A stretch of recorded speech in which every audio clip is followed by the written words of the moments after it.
Përshëndetje. Të dhënat e fundit të Instatit tregojnë se Shqipëria vijon në një krizë strukturore në tregun e punës së të rinjve, ku 20.1% e grup moshës 15 deri 29 vjeç për vitin 2025 rezultojnë jashtë sistemit arsimor, pa punë dhe pa u përfshirë në formimin profesional. Kjo do të thotë se 1 në çdo 5 të rinj gjendet jashtë strukturave që ndërtojnë aftësi, sigurojnë të ardhura dhe krijojnë mundësi për të ardhmen.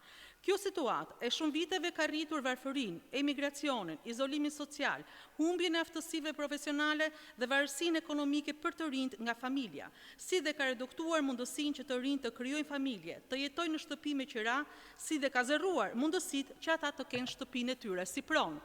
Në mungesë të mundësive për arsim, trajnim dhe punësim, një pjesë e këtyre të rinjve janë më të ekspozuar ndaj fenomeneve si ekonomia informale, shfrytëzimi, përdorimi i substancave narkotike apo përfshirja në aktivitete kriminale.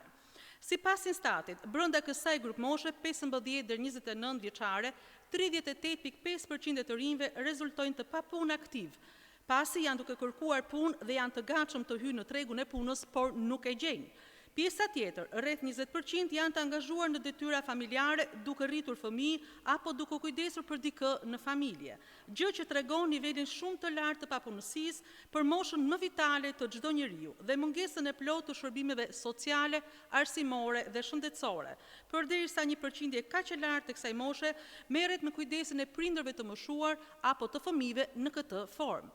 Një pjesë goxha e konsiderueshme, 40.4% renditet në kategorinë të tjera, që shpreh nivelin e lartë të informalitetit apo pasigurinë në deklarimin e statusit të tyre ekonomik. Përqindja e të rinjve shqiptar që nuk janë as në punë dhe as në shkollë është gati 2 fish mbi mesataren e vendeve të Bashkimit Evropian dhe në nivele shumë të larta rajonale. Por rënimi i gjithanshëm i vendit nuk i bën përshtypje kryeministrit, i cili i tronditur këto ditë nga drita e shpresës dhe besimit në bulevard, merret personalisht me protestuesit. I shantazhon dhe u lëshon policinë në dhunë brutale prindërve e të rinjve. I alarmuar nga fundi i pashmangshëm, burgos prindin e fëmijës me shumë nevoja dhe të riu tjetër i mohon edhe ditën e ceremonisë martesore.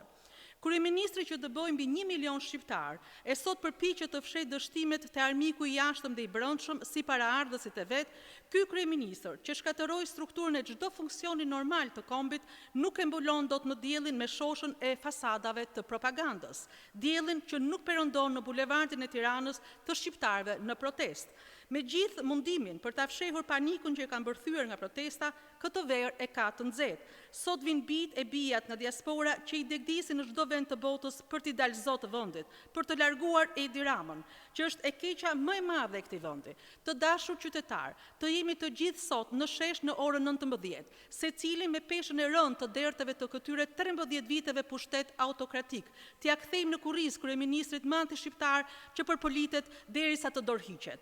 Sot është dita e shqiptarëve të lirë, që të triumfojnë ndaj sundimit të Edi Ramës. Faleminderit.